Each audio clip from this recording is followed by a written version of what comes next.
ជំរាបសួរបងប្អូនទាំងអស់គ្នាសូមស្វាគមន៍មកកាន់ផ្ទះបាយផ្កាឈូកថ្ងៃនេះដែរខ្ញុំមកធ្វើជាមួយនឹងម្ទេសឆាបងប្អូនហើយម្ទេសឆាហ្នឹងគ្រឿងផ្សំវាមានតែបន្តិចទេមានតែខ្ទឹមសខ្ទឹមក្រហមជាមួយនឹងម្ទេសអញ្ចឹងណា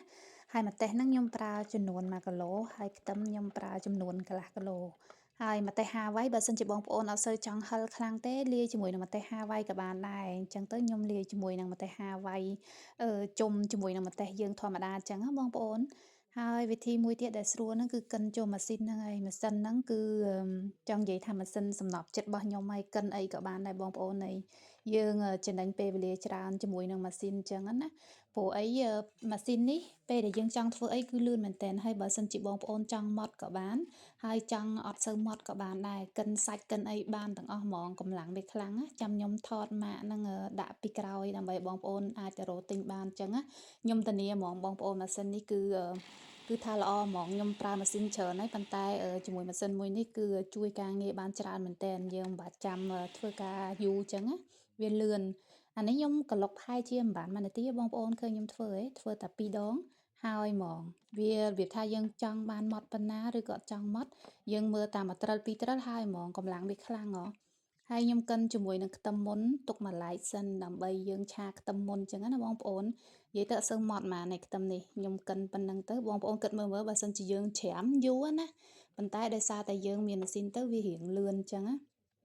ហើយតម្លៃសើថ្លៃហ្មងឯងបងប្អូនម៉ាស៊ីនហ្នឹងអញ្ចឹងបងប្អូនអាចទៅរកទិញបានហើយបន្ទាប់មកខ្ញុំកិនជាមួយនឹងម្ទេសម្ដងខ្ញុំដាក់បដូរវាវិញទៅហើយបន្ទាប់មកខ្ញុំហាន់ម្ទេសដាក់បន្ថែមអត់ចង់ដាក់ទាំងមូលព្រោះបើសិនជាដាក់ទាំងមូលអញ្ចឹងវាអាចកិនទៅវាមានដូចថាកណ្ឌិតកណ្ដុបវារៀងធំទូចអញ្ចឹងណាអាម្ទេសហាវ៉ៃបងប្អូនចឹងហើយបានម្ទេសហាវ៉ៃហ្នឹងខ្ញុំយកទៅហាន់បន្ថែមដើម្បីជាកង់អញ្ចឹងទៅដាក់កិនជុំគ្នាអញ្ចឹងណាហាន់ម្ទេសហាវ៉ៃហ្នឹងដាក់បន្ថែមជាមួយនឹងក្នុងម៉ាស៊ីនហ្នឹងទៅហើយបន្ទាប់មកខ្ញុំចាប់ផ្ដើមកិនម្ដងទៀតហើយម្ទេសដែលខ្ញុំបានកិនហ្នឹងគឺខ្ញុំទុកមួយឡែកដែរសម្រាប់នៅពេលដែលយើងដាក់ខ្ទះដាក់ប្រេងក្ដៅហើយយើងយកទៅឆាជុំគ្នាអញ្ចឹងណាបងប្អូននិយាយទៅវិធីសាស្ត្រងាយស្រួលទេ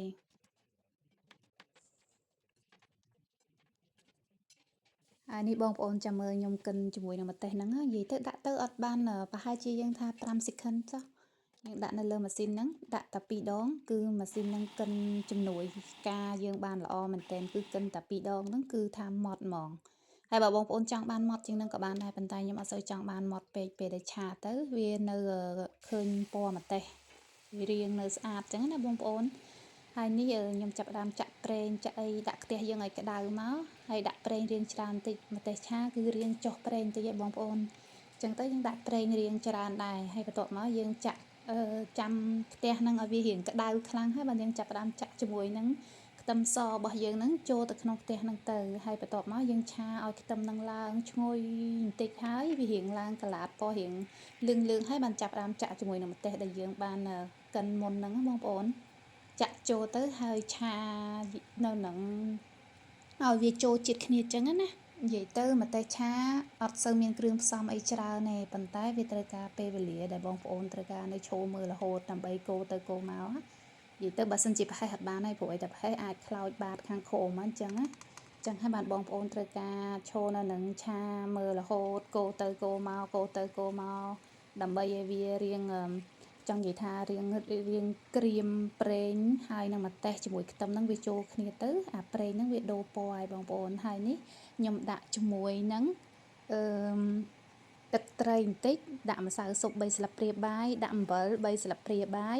ហើយទឹកស៊ីអ៊ីវបន្តិចដែរបងប្អូនបើសិនបងប្អូនអត់ចង់ដាក់ទឹកស៊ីអ៊ីវក៏បានដែរហើយជាមួយស្ករវិញខ្ញុំដាក់តែ1ស្លាបព្រាបាយទេចឹងហើយយើងកូរចូលគ្នាឲ្យសព្វនឹងល្អទៅមើលពណ៌ហ្នឹងឲ្យរៀងកលាតជាងនឹងតិចណាបងប្អូន